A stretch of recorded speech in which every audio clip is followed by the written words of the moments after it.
சங்கீதம் 118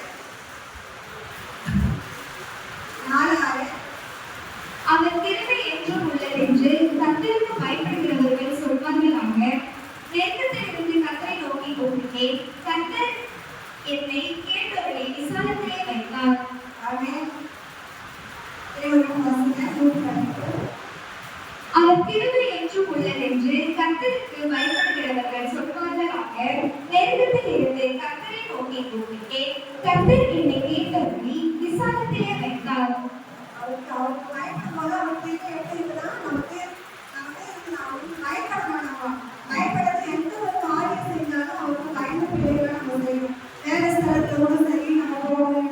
ஒரு சிலர் வந்து நம்ம வந்து சர்ச்சுக்குள்ள வரப்போ நீதிமானாதான் இருப்போம். ஆனா வெளியில போயிட்டோம்னா நம்ம பேசுற பேச்சு லாங்குவேஜ் எல்லாம் வேற மாதிரி இருக்கும். ஆனா அந்த மாதிரி இல்லாம கஷ்டப்பட இருக்கிற பிள்ளைங்க எப்படி இருக்கணும், அவருக்கு பயந்து பிள்ளைகளே இருந்தாலும் அவர் வந்து நம்ம வந்து எந்த நேரத்தையும் எந்த வேலையில வந்து நம்ம உயர்த்துவாரு.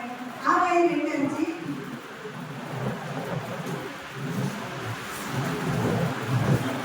நீங்க எகிப்திலிருந்து புறப்படுகிற பொழுது நான் உங்களிடம் உடன்படிக்கை கட்டிய வாக்கின்படி என் ஆவியானவர் உங்கள் நடுவில் எதிர்கொண்டிருப்பார், பயப்படாதீர்கள். அவர் வந்து எகிப்து தேசத்திலிருந்து இஸ்ரவேல் ஜனங்களை வந்து மீட்டு கொண்டு வந்தார். அப்போ அவர் நடத்தி வழி நடத்தி வந்தார். அவர் அப்போ வந்து அந்த ஜனங்கள் வந்து பயப்படாம தேவன் என்ன சொன்னாரோ அதன்படி அவர் வந்து வழி நடத்தி வந்தார். நம்ம வந்து அதே போல வந்து நம்மளும் வந்து தேவன் வந்து நமக்கு என்ன நிறைய வந்து பைபிள் வந்து நிறைய கட்டளைகள் இருக்கு. அதன்படி நம்ம நடந்து அவரோட பிரமாணத்தை நம்ம கை பண்ணும் பொழுது நம்ம அவருக்கு பயந்து நம்ம நடந்தோம்னா எல்லா காரியங்களும் வந்து நம்மளோட ஈஸ்வரனால நம்ம மாற்றுவாரு. நம்மளோட வந்து ஏசியை 43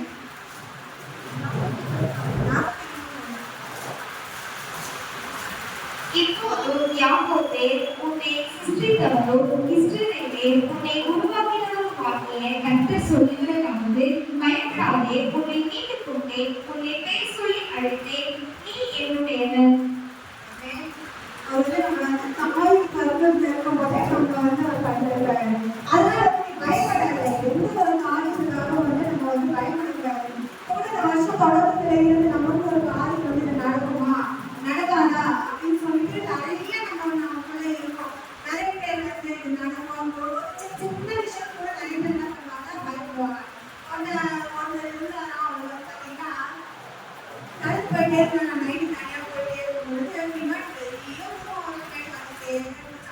ஒரு நேரம் பயந்துட்டாங்க. ரொம்ப நம்ம நடக்க ஸ்டார்டிங் பண்ணது வந்து எடுத்து நம்ம போய் யாரும் வராங்கன்னு வீட்டில் போயிட்டு அவங்க வீட்டுக்கு சொன்னாங்க, இந்த மாதிரி யாரும் பின்னாடி வந்துட்டே இருக்கிறாங்க, யாருமே தெரியல, பயமா இருக்கு அப்படின்னு சொல்லிட்டு இந்த மாதிரி யாரும் பின்னாடி வந்துட்டே இருக்காங்க அப்படின்னு சொன்னா அப்போ போய் ஏன் நீங்க பயந்துட்டீங்க பயந்துருந்தீங்கன்னு சொல்லிட்டு அந்த மாதிரி எடுத்து நகர்த்து போறப்ப அப்போ அவர் சொன்னாரா, உன் பின்னாடி யாரும் நகர்த்து வராங்க பாரு, உன் பின்னாடி யாரும் போறாங்க, யாரும் இருக்காங்க. அப்போ அவங்க சொன்னாங்க, நீங்க பயப்படாதீங்க, அது நிழல், நம்மளோட நிழல் நம்ம கூட தான் வரும், நீங்க நிழலை பார்த்து நீங்க பயந்துட்டீங்கன்னா எப்படி அப்படின்னு அவங்க சொன்னாங்க. அப்பதான் அவர் புரிஞ்சுனா நம்ம நிழல் தான் நம்ம. இந்த மாதிரி நிறைய பேர் வந்து நிறைய விஷயத்துக்கு தேவையில்லாத விஷயத்துக்கெல்லாம் வந்து பயப்படுவாங்க. சங்கீதம் 111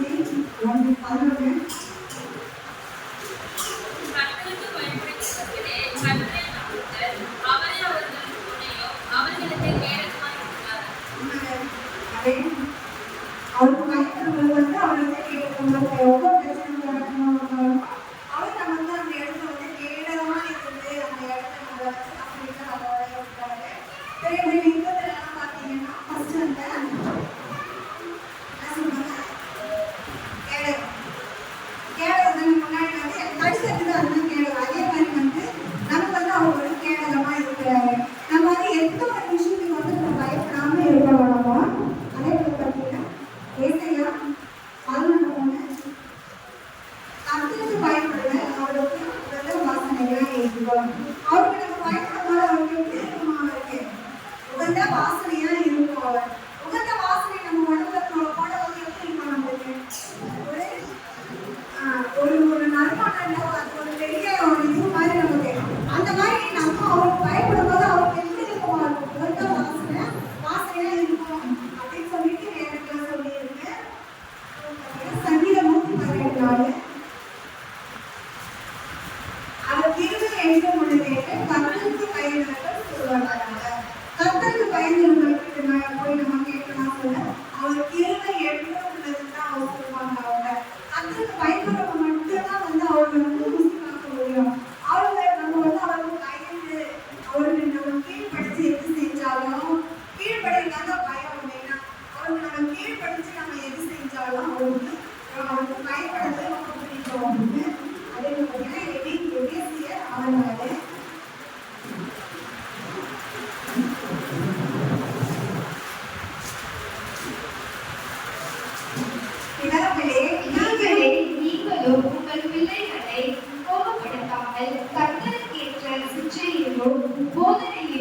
அவர்களை வளர்த்திருக்கிறாங்க. ஆமென். பிள்ளைகள் அதாவது நம்ம பிள்ளைகளை நம்ம கடுமையான வார்த்தைகளெல்லாம் நம்ம பேசக்கூடாது. நம்ம கத்துக்குள்ள இருக்கும்போது நம்ம எப்படி இருக்கணும் இருக்கணும்னா பிள்ளைகளுக்கு நல்ல வார்த்தைகளை நல்ல காய்கறிகளை வசனங்களை பிள்ளைகளுக்கு போதனைகள் அவர்கள் வளர்க்கணும். அவங்க அப்படி வளர்த்தாதான் என்ன ஆவாங்க பசங்க கத்துக்குள்ள பயந்து அவங்க எல்லா இடத்துலையும் கீழ்படித்து நடப்பாங்க. வெளிப்பட்ட விசேஷம் வெளிப்பட்டு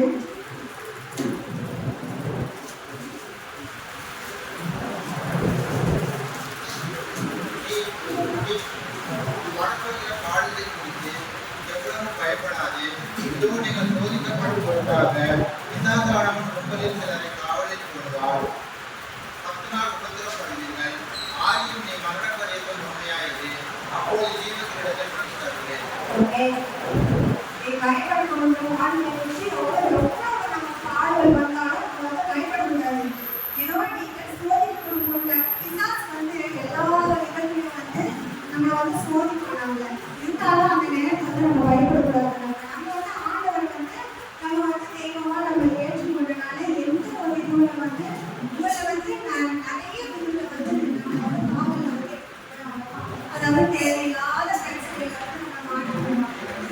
அந்த பிரச்சனைகள்லாம் நம்ம தெய்வமா பற்றி கொண்டனா அவருக்கு நம்ம பயன்படணும். மரண பரியந்தம் அவருக்கு உண்மையா இருக்கணும். நம்ம எல்லா விஷயத்தையும் நம்ம அவருக்கு உண்மையா இருக்கணும்னா அப்போ ஜீவக்கிரீடத்தை கொடுத்து தருவா. ஜீவக்கிரீடம் நம்ம நீதியில பாதையில நம்ம நடந்து எல்லா விஷயத்தையும் நம்ம கரெக்டா இருக்கணும்னா அவங்களோட அந்த பரலோக ராஜ்யத்தை நம்ம எல்லாரும் போட்டு அவங்க உதவி செய்வாரு. அதே போல ஆதியாகமம் 3:8-9 பகலிலே குளிர்ச்சியான வேளையிலே தோட்டத்தில் சாகுகிற தேவனுடைய கட்டுடைய சத்தத்தை அவர்கள் கேட்டார்கள். அப்பொழுது ஆதாம் அவன் மனைவியும் தேவனாய கர்த்தருடைய சந்நிதிக்கு விலகி தோட்டத்தின் திருச்செவலுக்குள்ளே ஒளிந்து கொண்டார்கள். அப்பொழுது தேவனாய கர்த்தர் ஆதாமை கூப்பிட்டு, நீ எங்கே இருக்கிறாய் என்றார். அப்பொழுது தேவனாய கர்த்தர் ஆதாமை கூப்பிட்டு, நீ எங்கே என்று ஆதாமை ஏவாளும் ஆண்டவருக்கு கீழ்ப்படுகிறாங்க.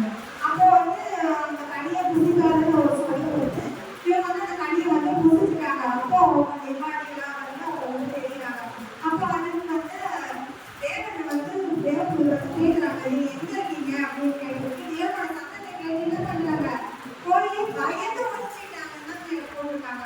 இந்த இடத்துல அவங்க தேவனுக்கு பயந்தாங்க. தேவன் எல்லா விதமான எல்லா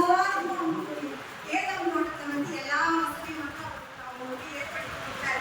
இருந்தாலும் அவங்க அதை பயன்படுத்த. அதே போலதான் நம்மளும் இந்த உலகத்துல நிறைய இருக்கும். நிறைய அங்க போனதே நிறைய நமக்கு கண்ணுக்கு எதிராக நிறைய தீமைகள் நிறைய இருக்கும். ஆனா அதுதான் வாய்ப்பு பிள்ளைகள் அதுதான் ரொம்ப நன்மையா தெரியும்.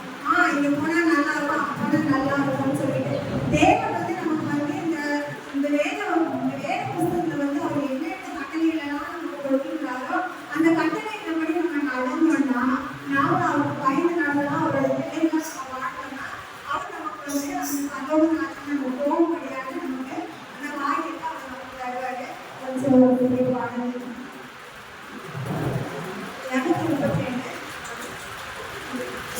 232